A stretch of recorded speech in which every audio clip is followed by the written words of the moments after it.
Hello everybody, my name is Kip Creed, and today your Purple and Heavy Main is going back to the good old days of playing as Constant Disappointment. I mean the medic. Yeah, so if you didn't know, back when I originally started my channel, I was actually a medic main. But I transitioned over to Heavy when I started playing him to better understand the needs of those being pocketed, and I simply fell in love with the Heavy's mechanics. Today, however, I'm stepping back into the old office, taking up my Uber saw and practicing medicine. But from a slightly different perspective, and hopefully I can teach my surgical assistants just how helpful they can be with just a few simple tips.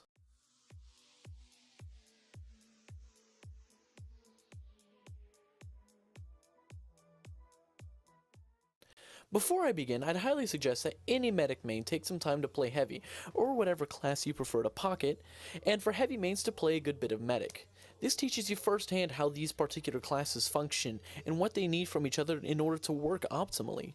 However, I know that many of you are dedicated to your class of choice and wouldn't waste your time touching other plebeian filth classes because you're a proud Russian or German. Or you're just lazy, like me. Probably the latter, so I'm just going to list it all off for you anyway.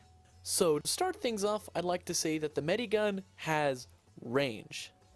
That's right, Herr Doctor. You don't need to stuff yourself into my ass crack like a really clingy piece of toilet paper. You can stand back quite a bit, even around some corners and walls. Why is this important? Because whoever you're healing has a tendency to get shot. A lot.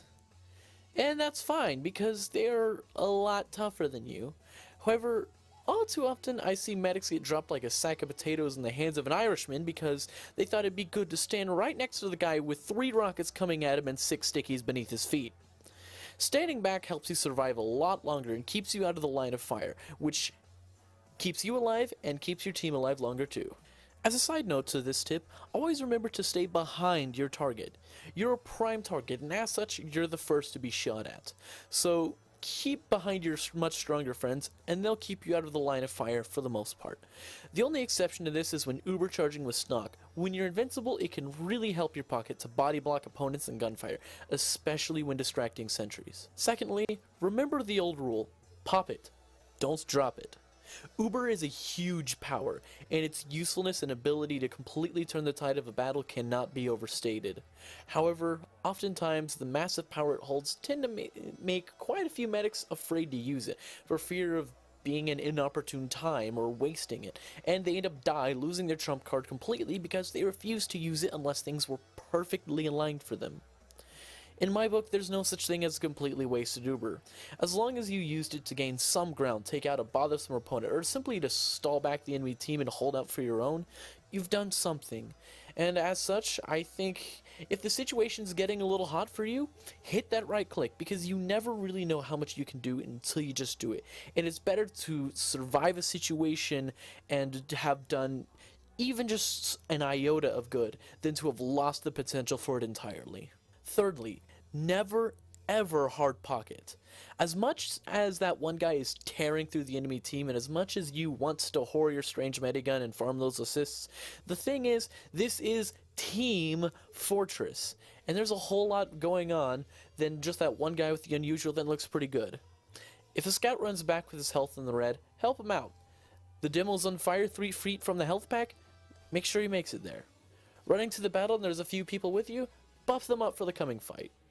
Anyone who isn't an absolute asshole will be fine with you disconnecting that Medibeam for just a few seconds to make sure your team is in the best possible condition.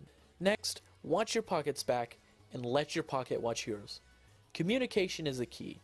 Don't let your tier heavy walk into a sentry nest or a sniper sightline without warning. And always call out spies and flankers. And if you're hurting, always use your pocket as a shield, and if they will, let them guide you to a health pack so you can recover safely. Also, don't be afraid to back off from a bad situation. If you see your pocket running headfirst into the entire enemy team with no ammo left and no attempt to surprise them, bail. If you're in the red with 50% Uber and your pocket ain't gonna win, bail. Sure, they're not gonna like it. I don't. But again, a medic's life should never be wasted unnecessarily. However, if you've got to leave, try to at least communicate that you're going to do so, and try to leave your pocket with as much as you can. Give them a bit of overheals in a crossbow direction, in their direction as you walk off, Just try to help out and give them a bit of a fighting chance if at all possible. Overall, my journey as a heavy main has, at least in my opinion, made me a better medic by extension, by showing the value of understanding of my limitations and needs as well as the needs of my team. When I set off playing heavy, I did so trying to learn what exactly a heavy needed from a medic, and how I could incorporate that into my style. And now, a few hundred hours later of maining heavy, I can sum it up fairly clearly. Medics, just do your job and stay alive. Don't be afraid to do what you have to do to get the job done, but also allow your teammates to help you however they can. Anyway, that's all I have for this video, and I hope you found it informative and helpful. And I'll see you all in the next video. Bye bye!